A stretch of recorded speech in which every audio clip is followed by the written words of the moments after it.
আসসালামু আলাইকুম প্রিয় শিক্ষার্থী, আশা করি আপনারা সকলেই ভালো আছেন। এই ভিডিওতে আমি ক্যালকুলাস 1 বইয়ের চ্যাপ্টার 1 এর সি এর এক্সাম্পল 16 নম্বর ম্যাথটি নিয়ে আলোচনা করব। এটি একটি ভেরি ইম্পর্ট্যান্ট একটি ম্যাথ। এটি বিগত বিভিন্ন পরীক্ষায় বিভিন্ন সময় আসতে দেখা গিয়েছে। এই ম্যাথটি সলিউশন করার ক্ষেত্রে আমরা এই অধ্যায়ের বাকি ম্যাথগুলোর ক্ষেত্রে আমরা লক্ষ্য করেছি যে ফাংশনটি কিন্তু বিভিন্ন ভাগে ভাগ করে দেওয়া ছিল। অর্থাৎ এক্সের ভ্যালু এত থেকে এত হলে ফাংশনটি কীরকম হবে, এত থেকে এত হলে ফাংশনটি কীরকম হবে, এরকম ভাগ করে দেওয়া ছিল। কিন্তু এখানে কিন্তু এই ফাংশনটিকে কোনো ওইরকমভাবে কোনো ভাগ করে দেওয়া নেই। তো এই ফাংশনটিকে আমাদেরকে প্রথমে যেটি করতে হবে, এই ফাংশনটিকে আমাদেরকে একটু ভেঙে নিতে হবে। অর্থাৎ এই ফাংশনটিতে এক্সের ভ্যালু এত থেকে এত হলে ফাংশনটি কীরকম হবে, এত থেকে এত হলে ফাংশনটি কীরকম হবে, এরকমভাবে তিনটা ভাগে আমাদেরকে ভাগ করে নিতে হবে। এই ফাংশনটি থেকে তিনটি ফাংশন গঠন করার জন্য আমাদেরকে প্রথমে যে কাজটি করতে হবে সেটি হচ্ছে এই ফাংশনের এ এবং বি এর মান বের করতে হবে। এ বলতে কি, এর এবং বি এর মান আমরা কীভাবে বের করব? এক নংকে আমরা এটি হচ্ছে একটা স্ট্যান্ডার্ড সমীকরণ মডুলাস যুক্ত ফাংশনের f of x equal to modulus of x minus a plus modulus of x minus b. সেখান থেকে আমরা এ এবং বি এর মান বের করব। তাহলে এখানে লিখতে পারি modulus of x minus 0 plus modulus of x minus 1। তাহলে এর মান কত? এ ইকুয়াল টু 0 লিখতে পারি, বি ইকুয়াল টু 1 লিখতে পারি। পরবর্তী কাজ আমাদের সেটি হচ্ছে কোনটি বড় এবং কোনটি ছোট সেটিকে আইডেন্টিফাই করে নেওয়া। এখানে 0 হচ্ছে ছোট, 1 হচ্ছে একটি বড় ভ্যালু। তাহলে এটাকে আমরা বোঝার সুবিধাতে লিখে রাখলাম। এটা হচ্ছে আমাদের ছোট ভ্যালু, এটা হচ্ছে আমাদের বড় ভ্যালু। তাহলে ছোট যে মানটি থাকবে এক্সকে আমরা তার চেয়ে ছোট ধরব। অর্থাৎ প্রথমে আমরা এক্সকে ধরব। যদি আমরা লিখতে পারি যদি এক্স লেস দেন 0 হয়, অর্থাৎ ছোটো ভ্যালু অপেক্ষা এক্সের ভ্যালুটা ছোটো ধরব হয়, তাহলে মডুলাসের সবগুলো অঙ্ক হচ্ছে সেম নিয়মে রয়েছে।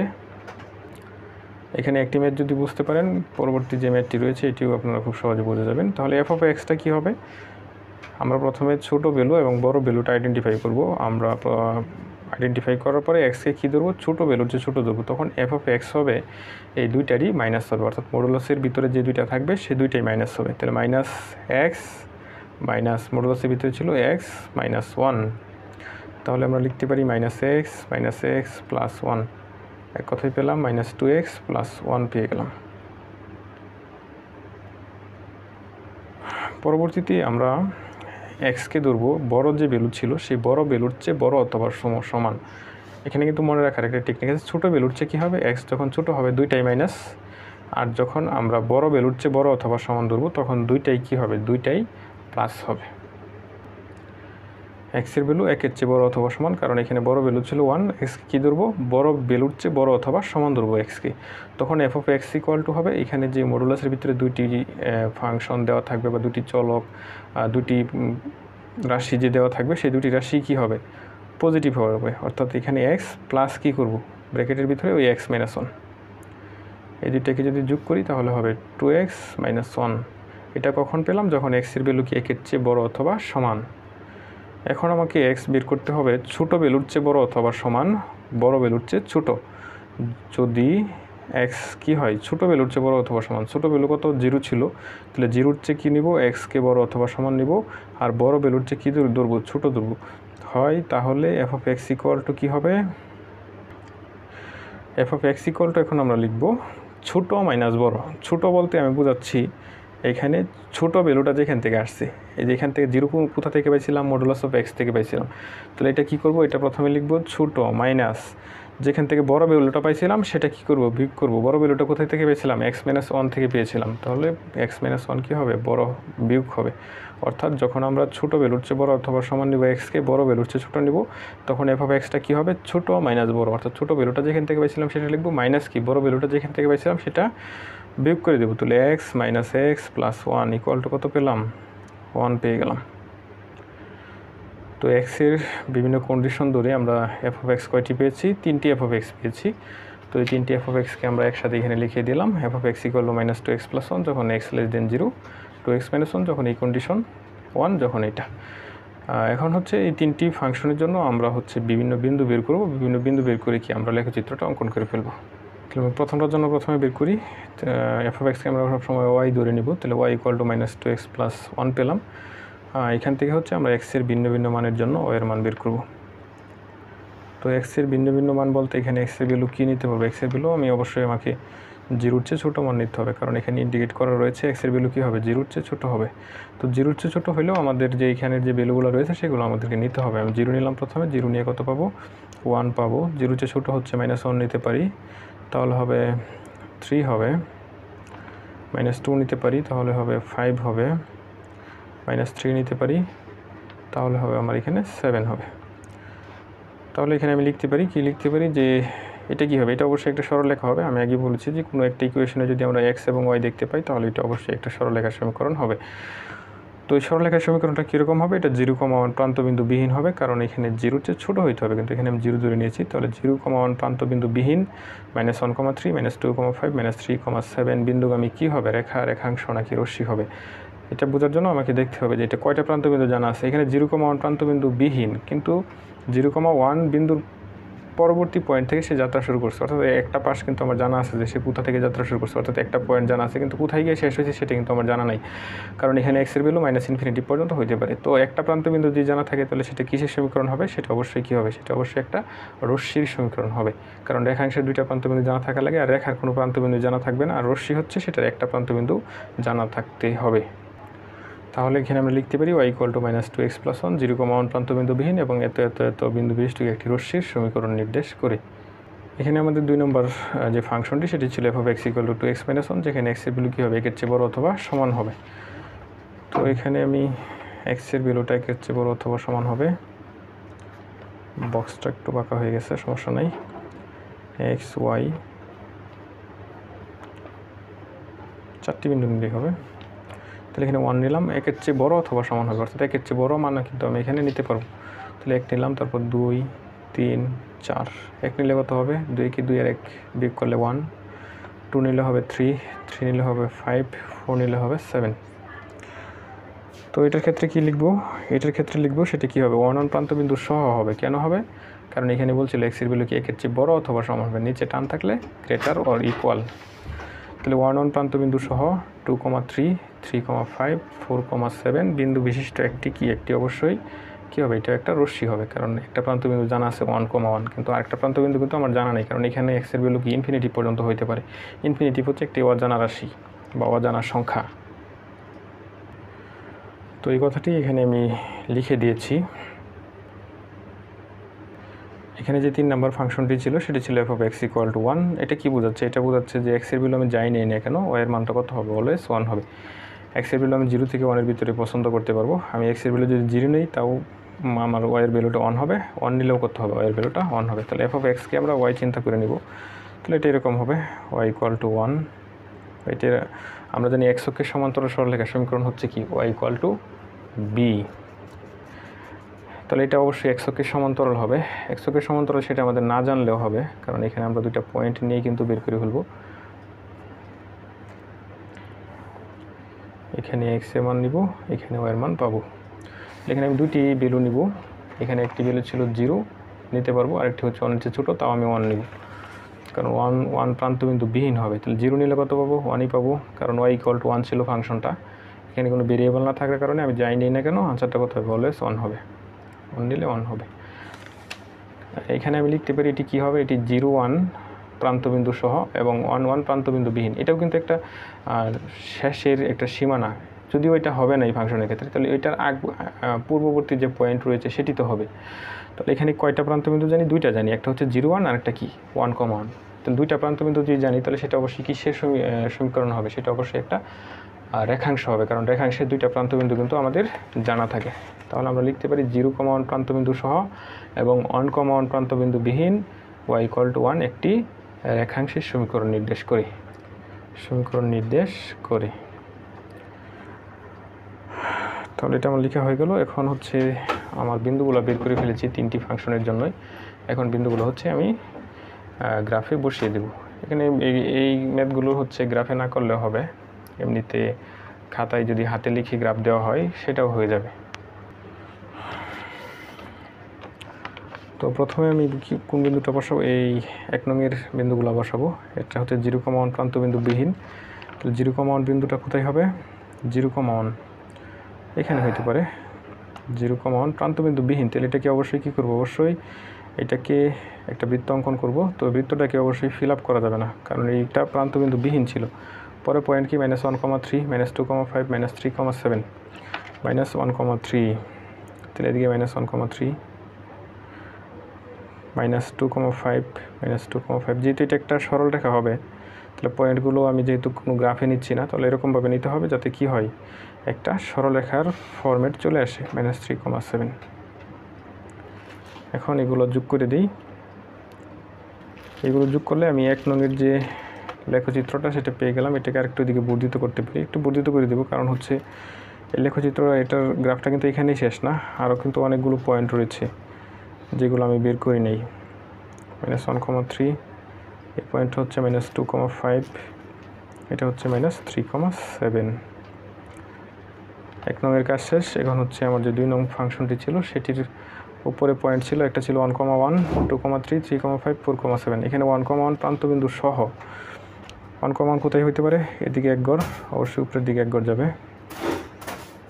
1,1 প্রান্তবিন্দু সহ হইলে আমাকে কী করতে হবে, অবশ্যই আমাকে ফিল আপ করে দিতে হবে 1,1। বড় পয়েন্ট ছিল 2,3, 3,5, 4,7। 2,3, তাহলে এদিকে 2 ঘর, উপরের দিকে 3 ঘর যাই।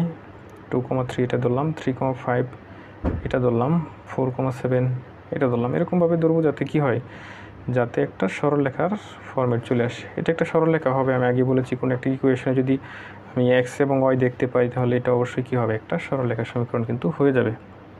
তাহলে এগুলো যোগ করে দিই। তাহলে এটাই হচ্ছে কি আমার সেই কাঙ্ক্ষিত সরলরেখা। যদিও এটি একটি হচ্ছে আমাদের রশ্মি বলেছি আমরা, একটা প্রান্তবিন্দু জানা আছে, রশ্মি তো ওয়ান কাইন্ড অফ সরলরেখা। এটা একটু বর্ধিত করে দিতে হবে। কেন বর্ধিত করে দিতে হবে সেটা আমি আগে বলেছি।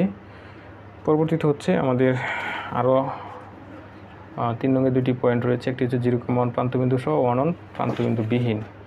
0,1 প্রান্তবিন্দু সহ এটা কিন্তু আগে ব্লক ছিল না এই রেখার ক্ষেত্রে, কিন্তু এখন কিন্তু ব্লক হয়ে যাবে। আমি নতুন যে রেখাটি অঙ্কন করব, কারণ এখানে 0,1 প্রান্তবিন্দু সহ আছে, আবার 1,1 প্রান্তবিন্দু বিহীন আছে। বিহীন থাকলেও এখানে কিছু করার নেই, কিন্তু আগে এটি ব্লক করা রয়েছে। তাহলে এই দুটি যোগ করলে কিন্তু আমি 3 নংয়ের যে রেখাটি সেটি কিন্তু আমি পেয়ে যাব। তো এটি হচ্ছে আমার এই ফাংশনের জন্য সম্মিলিত লেখচিত্র। এই প্রশ্নটিতে কিন্তু আমাদেরকে শুধু লেখচিত্র অঙ্কন করতে বলে নাই, আমাদেরকে ডোমেইন এবং রেঞ্জ নির্ণয় করতে বলেছিল। তো আমরা এখন ডোমেইন বের করব। ডোমেইন বের করার ক্ষেত্রে আমাদেরকে f(x) এর যে 3টি ফাংশন পেয়েছিলাম সেটার আমাদেরকে সহায়তা নিতে হবে। এখানে আমরা f(x) = কত পেয়েছিলাম, -2x + 1 পেয়েছিলাম। সেখানে x এর শর্তটা কী ছিল, x <0 ছিল। তাহলে ডোমেইন f হবে এই 3টা যে অসমতা, এই 3টা অসমতার ইউনিয়ন করলে যেটা হবে সেটাই হবে কি ফাংশনের জন্য ডোমেইন হবে। তো এটা কত ছিল, 0 থেকে -∞ পর্যন্ত ছিল। তাহলে হচ্ছে ছোটো ভ্যালুটা আগে লিখবো। তাহলে -∞, 0 ইউনিয়ন, এটা 1 থেকে বড় ছিল x এর ভ্যালু। তাহলে 1 থেকে বড় হলে সেটা কোন পর্যন্ত হতে পারে, ইনফিনিটিভ পর্যন্ত হতে পারে, পজিটিভ ইনফিনিটিভ। এখানে 1 সহ ছিল, 1 সহ যদি থাকে তাহলে অবশ্যই কী দিতে হবে, থার্ড ব্র্যাকেট দিতে হবে। কোনো কিছু সহ থাকলে থার্ড ব্র্যাকেট দিতে হবে। 1 থেকে ইনফিনিটিভ কিন্তু একটা অজানা সংখ্যা, এর কারণে প্রথম বন্ধনী হবে। তারপর ইউনিয়ন, এখানে 0-র চেয়ে বড় অথবা সমান ছিল, তাহলে থার্ড ব্র্যাকেট হবে 0, আর 1-এর চেয়ে ছোটো অথবা সমান ছিল 1 সহ ছিল না, যার কারণে হচ্ছে প্রথম বন্ধনী হবে। এখন যদি এটা নিয়ে কিন্তু আমাদের যে চ্যাপ্টার 1-এর সেখানে কিন্তু আলোচনা রয়েছে ডোমেইন রেঞ্জ নির্ণয়, সেখানেও কিন্তু আমি আলোচনা করেছি। আপনারা চাইলে ওই ক্লাসগুলো দেখতে পারেন, ওইখানে আরও ভালোভাবে আলোচনা করেছি ডোমেইন রেঞ্জ কীভাবে বের করা লাগে এইসব ফাংশনের। তো এখন এই 3টির ইউনিয়ন করব।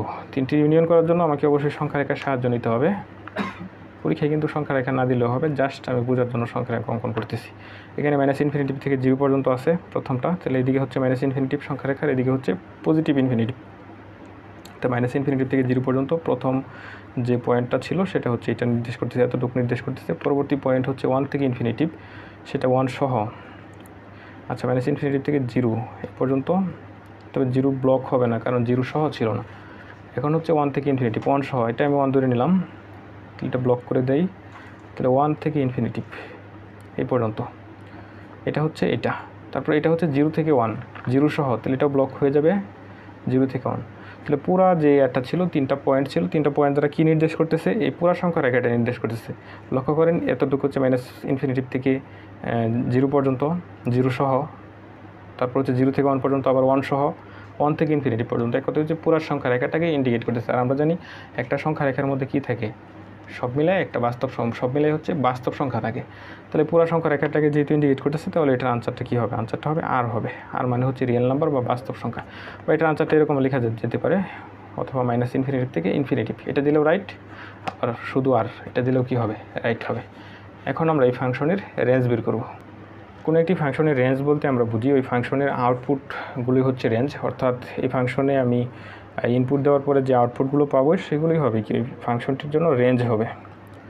তো ফাংশনের রেঞ্জ বের করার জন্য আমাদের যে এখানে যে এক্সের শর্ত রয়েছে, এক্সের যে শর্ত রয়েছে সেখান থেকে, অর্থাৎ x<0 হলে সেই ফাংশনের ওয়াইয়ের ভ্যালু কত হবে? অর্থাৎ f(x) এর মান, f(x) মানে ওয়াই, x<0 হলে ওয়াইয়ের মানটা কীরকম হবে, কোন রেঞ্জের ভিতর হবে, সেই রেঞ্জগুলো আগে আমাকে বের করতে হবে। তারপর সেই রেঞ্জগুলোর যদি ইউনিয়ন করি তাহলে কিন্তু আমি কি পেয়ে যাব? আমি রেঞ্জ পেয়ে যাব। লিখতে পারি যদি x<0 হয় তাহলে, আচ্ছা x যদি 0-র চেয়ে ছোটো হয় তাহলে f(x)টা কীরকম হবে একটু লক্ষ্য করেন। x এর মান যদি 0 বসাই তাহলে কত হবে? 1 হবে। 0-র চেয়ে ছোটো যদি -1 বসাই তাহলে কত হবে? এখানে হয়ে যাবে 2, 3 হবে। -2 বসাই 5 হবে। অর্থাৎ x এর ভ্যালু যদি 0-র চেয়ে ছোটো বসাই তাহলে y এর ভ্যালু কত হবে? 1-এর চেয়ে বড় হবে। কারণ 0 বসাইলে 1 পাবো, কিন্তু আমি তো 0 বসাইতে পারবো না, 0-র চেয়ে ছোটো বসাইতে হবে। 0-র চেয়ে ছোটো বসাইলে অবশ্যই সেটা কী হবে? 1-এর চেয়ে বড় হবে। কারণ হচ্ছে এখানে যদি আমি -1 বসাই সেটা কী হয়ে যাচ্ছে? 1-এর চেয়ে বড় হয়ে যাচ্ছে, 3 হয়ে যাচ্ছে। -2 বসালে কত হয়ে যাচ্ছে? 5 হয়ে যাচ্ছে। এখানে যদি 0.00001 বসাই তাও সেটা কী হয়ে যাবে? 1-এর চেয়ে বড়ই হয়ে যাবে। কারণ এখানে যদি আমি মাইনাস ভ্যালু বসাই, এই মাইনাসে কী হয়ে যাবে? প্লাস হয়ে যাবে। যত ছোটো মানই বসাই না কেন প্লাস হয়ে যাবে, যে নেগেটিভ ভ্যালু বসাই। আর 1-এর সাথে যদি একটা ছোটো একটা ভ্যালু যোগ করি তাহলে সেটা অবশ্যই কী হবে? 1 অপেক্ষা বড় হবে। তাহলে এখানে আমি লিখতে পারি যদি x<0 হয় তাহলে y গ্রেটার কী হবে? y > 1 হবে। এটা একটা পেলাম। তারপর হচ্ছে 2 নম্বরের জন্য বের করব। এখানে বলা হয়েছে যদি x > 1 হয়, যদি x, এখানে একটি বিষয় লক্ষ্য করেন, x এর মান যদি এখানে 1 বসাই তাহলে আমি কত পাবো? 2 - 1 পাবো। x এর মান যদি 2 বসাই তাহলে কত পাবো? 4 থেকে 1 বাদ দিলে 3 পাবো। 3 বসালে কত পাবো? 3 × 6 থেকে 1 বাদ দিলে 5 পাবো। 4 বসালে কত পাবো? 8 থেকে 1 বাদ দিলে 7 পাবো। অর্থাৎ x এর ভ্যালু যখন আমি 1 থেকে বড় অথবা সমান বসাই, 1-এর চেয়ে বড় বসাইতেছি, 1 যদি বসাই তাহলে তো আমি কত পাবো? 1 পাবো। 1-এর চেয়ে বড় বসাইলে 1-এর চেয়ে বড় পাচ্ছি। তাহলে x এর ভ্যালু যদি 1 অপেক্ষা বড় অথবা সমান হয় তাহলে y এর ভ্যালু কত হবে? অবশ্যই 1-এর চেয়ে বড় হবে। লিখতে পারি x > 1 হয় তাহলে y > 1 হবে। এখন আমাদের যে তৃতীয় শর্ত ছিল যে x এর ভ্যালু 0-র চেয়ে বড় অথবা সমান হবে, 1-এর চেয়ে ছোটো হবে, তখন y এর মান কত হবে? তখন তো এখানে একটা কনস্ট্যান্ট রয়েছে only 1, তাহলে y এর মানটা তখন কত হবে? y = 1ই হবে। এখন আমরা এই তিনটার ইউনিয়ন করব, ইউনিয়ন করে যে আনসারটা পাবো সেটাই হবে কি আমাদের রেঞ্জ হবে। সুতরাং আর f, অর্থাৎ f ফাংশনের রেঞ্জ = তাহলে 1 থেকে বড়, তাহলে কী হবে? 1 থেকে ইনফিনিটিভ পর্যন্ত, প্রথম বন্ধনী 1 থেকে ইনফিনিটিভ, ইউনিয়ন এটাও কি 1 থেকে ইনফিনিটিভ, ইউনিয়ন এটা কত? এটা হচ্ছে 1, তাহলে only 1 থেকে সেকেন্ড ব্র্যাকেটের ভিতরে রাখতে হবে। এটাকে যদি আমি একটু সংখ্যা রেখার সাহায্য নিই তাহলে বুঝতে আমার একটু সহজ হবে। এটা 0, এটা হচ্ছে -ইনফিনিটিভ, এটা হচ্ছে পজিটিভ ইনফিনিটিভ। তাহলে 1 থেকে ইনফিনিটিভ এটা হচ্ছে 1 সহ না কিন্তু, তাহলে 1 থেকে ইনফিনিটিভ এতটুক। তারপর এটা হচ্ছে 1 থেকে ইনফিনিটিভ এতটুক। এখন এটা হচ্ছে কি? তো এটা হচ্ছে only 1, তাহলে এটা কিন্তু এখন ব্লক হয়ে যাবে, কারণ এটা only 1কেই ধারণ করেছে, 1 সহ হবে। তাহলে কিন্তু এই তিনটি দ্বারা কোন এরিয়াটুকু বোঝাচ্ছে? ইউনিয়ন মানে কি? তিনটির পুরো এরিয়া। তাহলে তিনটা দ্বারা পুরো এরিয়া কোনটুকু? 1 থেকে ইনফিনিটিভ পর্যন্ত বোঝাচ্ছে। তাহলে এটার আনসার হবে 1 থেকে ইনফিনিটিভ, 1 সহ হবে, যেহেতু 1 ব্লক হয়ে গেছে। 1 থেকে ইনফিনিটিভ, তাহলে এই ফাংশনের রেঞ্জ হবে 1 থেকে ইনফিনিটিভ। তো আশা করি ম্যাথটি আপনারা বুঝতে পেরেছেন। যদি চ্যানেলটি সাবস্ক্রাইব করে না থাকেন তাহলে অবশ্যই চ্যানেলটি সাবস্ক্রাইব করে রাখুন। তো সবাই ভালো থাকবেন, সুস্থ থাকবেন সেই কামনা রেখে এখানেই শেষ করছি। আল্লাহ হাফেজ।